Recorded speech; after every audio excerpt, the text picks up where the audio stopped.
Les chaleurs de juin s'avancèrent avec leur équipage ordinaire, des nuages de poussière et des mouches et des orages brefs, qui vers le soir faisaient fumer les pierres surchauffées et excitaient les gamins.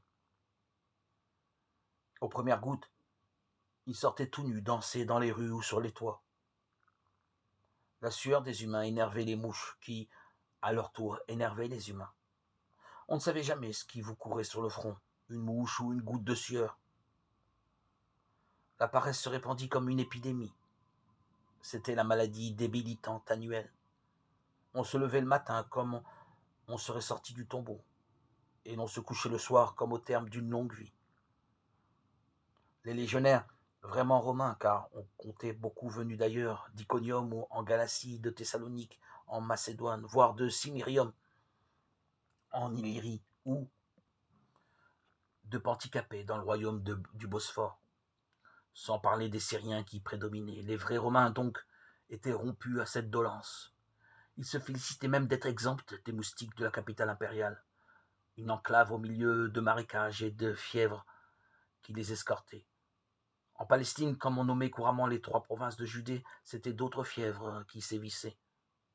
Pilate évoqua la possibilité de partir en villégiature, à Jéricho, où la procure possédait une résidence digne d'une province sénatoriale, ou bien, comme y penchait Procula à Césarée, dans le palais tout neuf de l'administration romaine.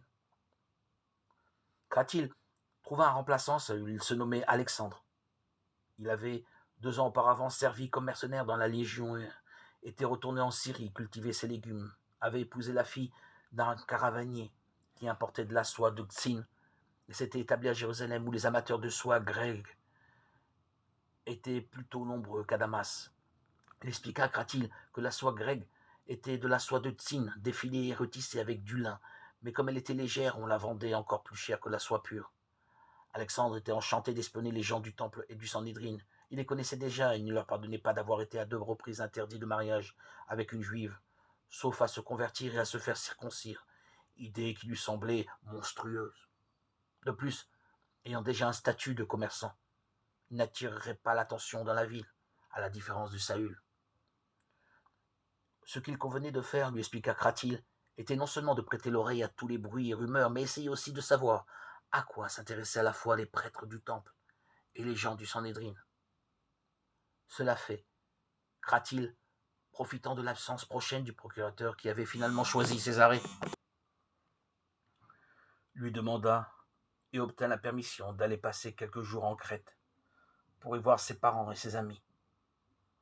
Il embarqua sur une trière militaire